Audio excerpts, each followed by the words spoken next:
All right, I am stoked to be back here today to talk to all of you beautiful people in Webtown about comic books that move the needle. I'm not only a member, I'm also a client of Comicsgate. And today I'm excited to talk about one of my favorite series that I've talked about before. It is What If from Marvel Comics. And I went out and I happened to find this in the 50-cent back issue bin. What if the Invisible Girl had died? My goodness, what if she did die?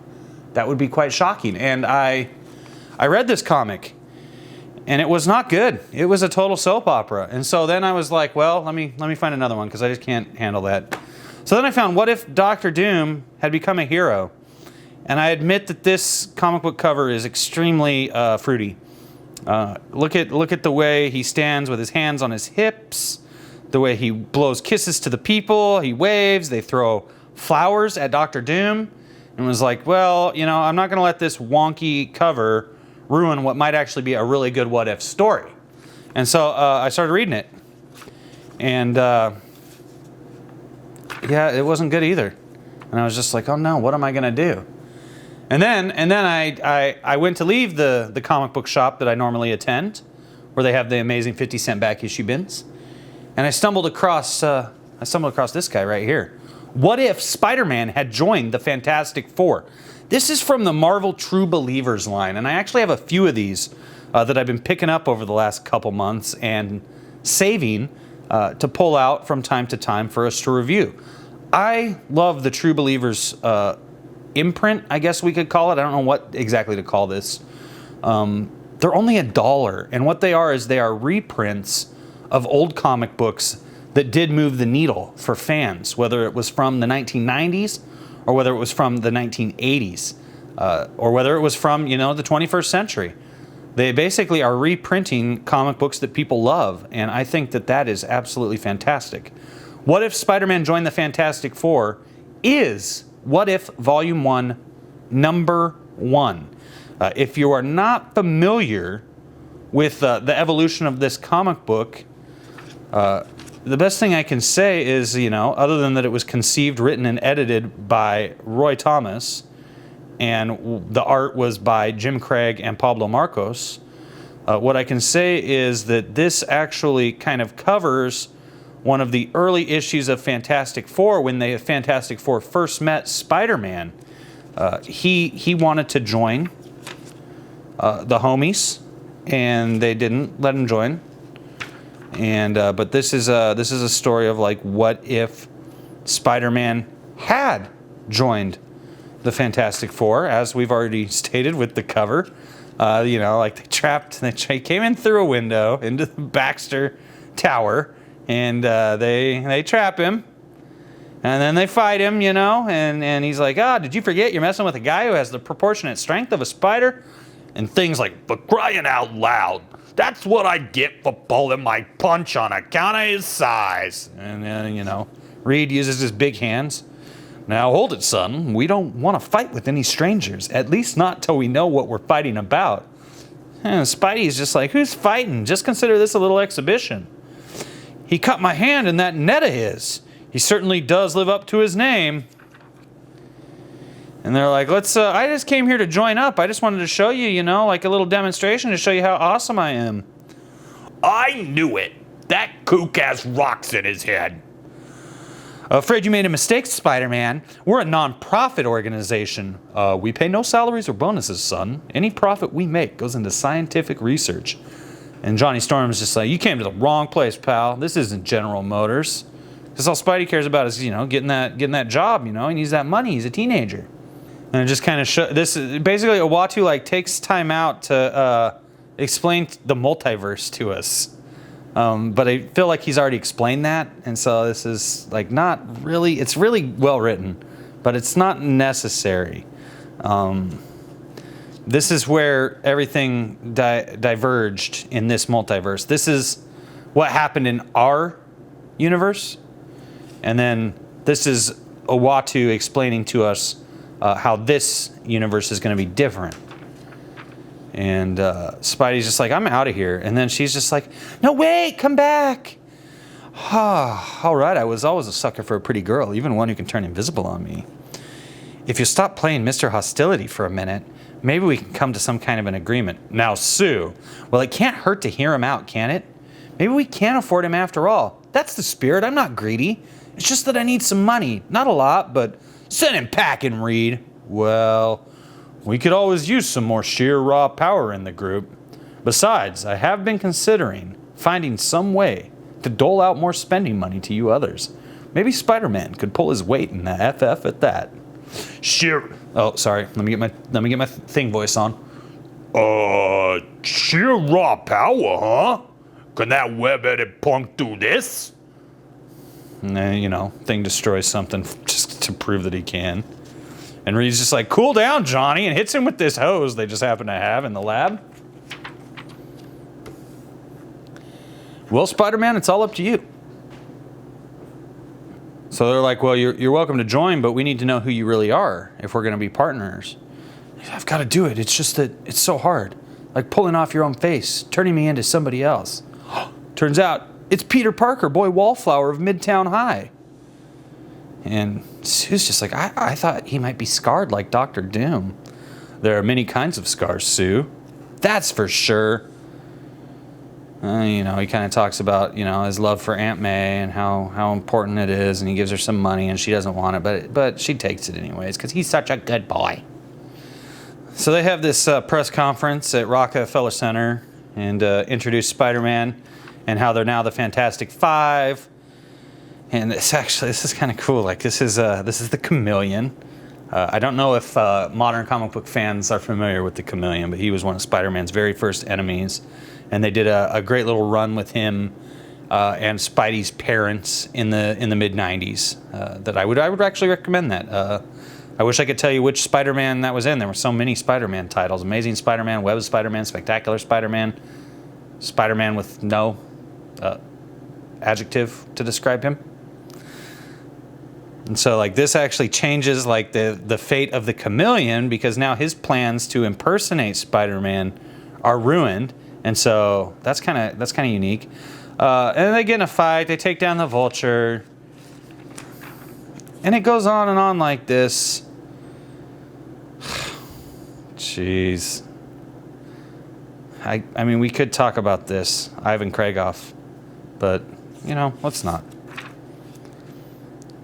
So they, like, you know, go to another planet and they fight the simians from the super apes. Stupid. You know, you have like Uatu watching, but he's, you know, dressed in a pink toga.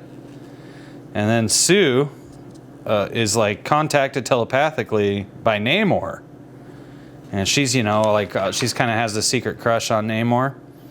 And Namor kidnaps her and puts her in a bubble. This like fish can create this oxygen bubble that she see. And it turns out that he's being controlled by the puppet master, who's created all his little dolls from the radioactive clay. I always loved Puppet Master. I think it's his stupid face. So, you know, there's a big fight with Namor, and they're just like, Namor, what are you doing? Like, you know, give us back Sue. And then they go, like, underwater to go find him. And they find him, and it's like, no, she's right there. And look, if you mess with me, that giant octopus will crush the globule she's living in. And they're like, we got to stop him. So they get in a fight. He uses, like, this is the living weapon, which he will use to defeat your flame power. It absorbs the heat from his body as a sponge absorbs water. It's kind of wonky, you know, but it's fun. It's still fun. And then this is like he throws this a fungus, if you will, that spreads out on living contact with any living thing, and it just like surrounds the thing and hardens. But Spider-Man manages to help him and like it cracks it, you know, because now that you put a crack in it, Aunt Petunia's favorite nephew can do the rest. Like they get in a fight and the thing like jumps underwater and grabs this big octopus by his tentacles and swings him around and throws him out and saves Sue. And the puppet master says, no, you will not get away. I'm in charge here. And again, he uses like this plant here, like these bamboo shoots or whatever. And they're going to, this plant is his ultimate weapon. It will release a gas which no living creature can withstand. And its fumes shall destroy you all. Yes, and that's it. Release the fumes. I command you. You must obey me. I must obey. Must kill them all. They are my enemies. Yet Sue is among them. Yet why must they perish? Why can I not stay my hand? And I'll stay his hand and the rest of them too. Let me at that. Wait, all of you stop. Sue, you're defending the Sub-Mariner after he's not to be blamed for what happened. Spider-Man was right, can't you see? Namor's under some sort of spell. I know it. And then like just then the giant octopus, hurled moments before to the top of Namor's dome by the rampaging thing, shattered the thick plexiglass shell in an awesome display of almost limitless strength. Amazing, ain't it? How much of the wondrous watcher talks? Amazing, ain't it? How much the wondrous watcher talks like old Smiling Stan used to? Then seeing a new victim. Oh, wait, what up ahead? Something. Oh no, the beast. It takes down the puppet master.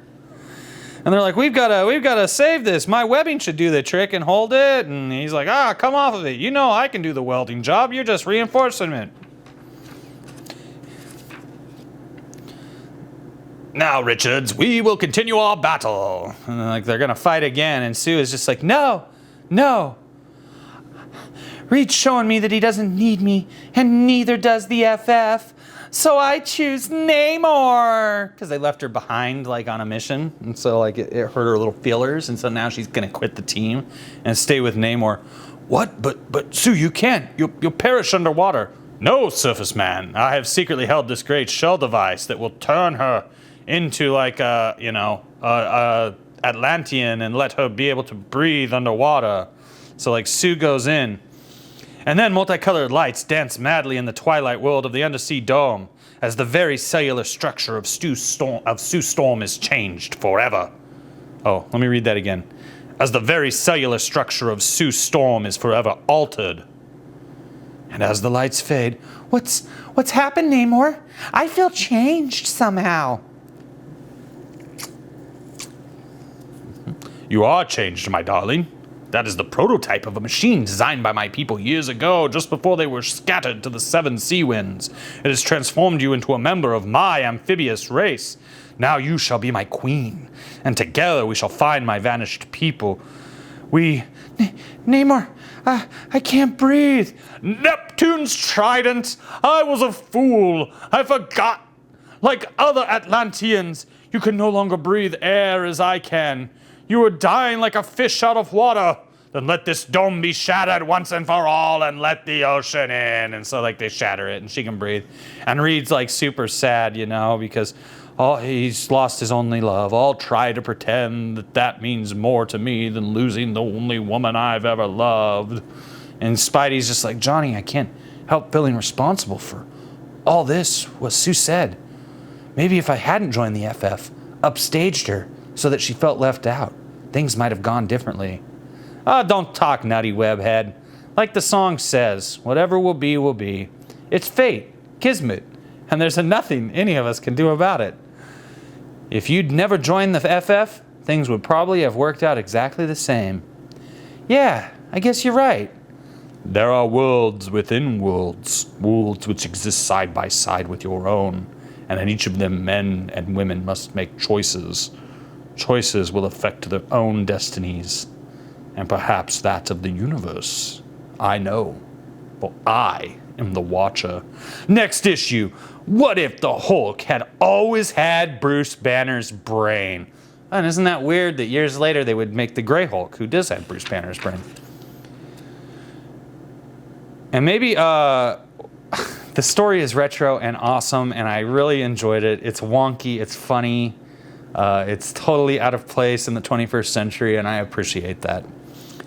What I appreciate most of all is perhaps this letter, an introductory note by Roy Thomas, and he talks about Stan Lee and Stan's brother. And I would read this whole thing to you if you wanted me to, but we're not on a live stream, so you can't tell me that you want me to. So instead, I'm going to tell you, go down to your comic book shop and say, hey, do you have this True Believers #1, What If Spider-Man Joined the Fantastic Four, that reprints What If Volume 1, #1? I'd like to really read that, and it'll only cost you $1, and you get a great old school story, and you get what is absolutely an interesting look into Marvel at that point in time, and it's worth $1 just to be able to read this. Watch out, Fonzie! Move over, Shirley and Laverne! Mighty Marvel makes the 1950s come alive with the 3D Man. You know, maybe we should do like a testosterone overload in 3D. You guys can all get your Valiant Vision glasses out and put them on. You guys remember Valiant Vision? I do. We're going to talk about Valiant Vision at some point in the future. I'm quite confident that's going to happen.